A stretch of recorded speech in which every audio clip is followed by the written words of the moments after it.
My whole upbringing was very Italian. It's kind of like, my parents had a set of morals which were very Italian.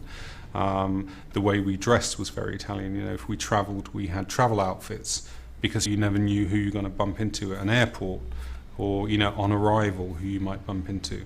Your luggage had to be a certain way, the way we were with adults. It was all it was very much that. We had outfits for church.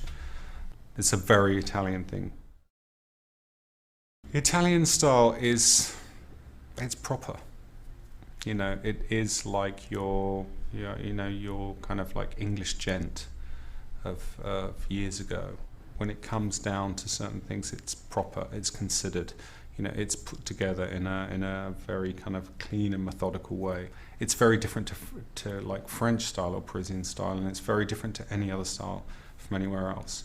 I don't think people are as eclectic, maybe, as they are in other countries. But I think it's kind of like, if they're not eclectic, they would be impeccable.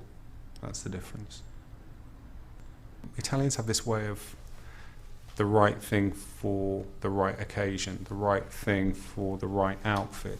It's kind of like it's not really down to chance, and it's never really a case of, I just threw this on. I don't really think that exists here. It's much more a case of it's thought about, it's studied, it's kind of done as perfectly as it possibly could be. The women are a certain way, and sometimes I think the women can be slightly more old-fashioned.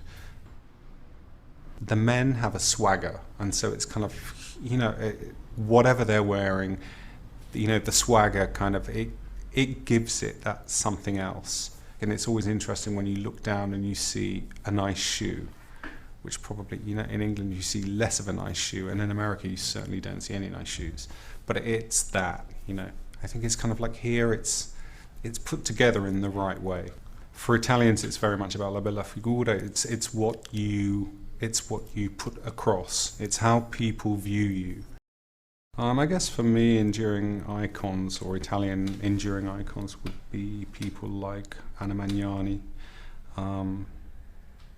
Peroni, Fellini, Bulgari, Armani, Berardi. They all end with an I, so I guess it's kind of like they all work. They all sound Italian too.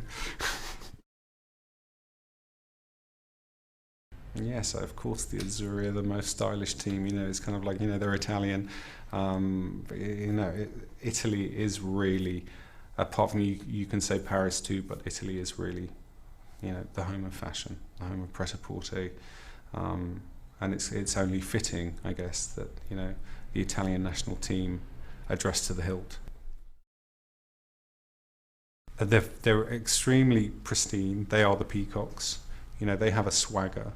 They have that kind of devil-may-care attitude.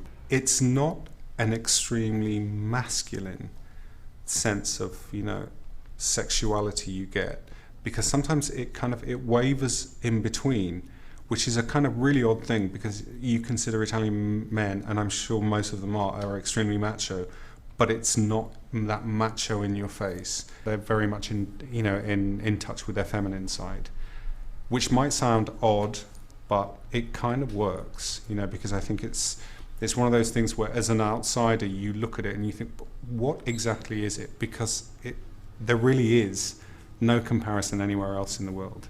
You only see it in Italian men.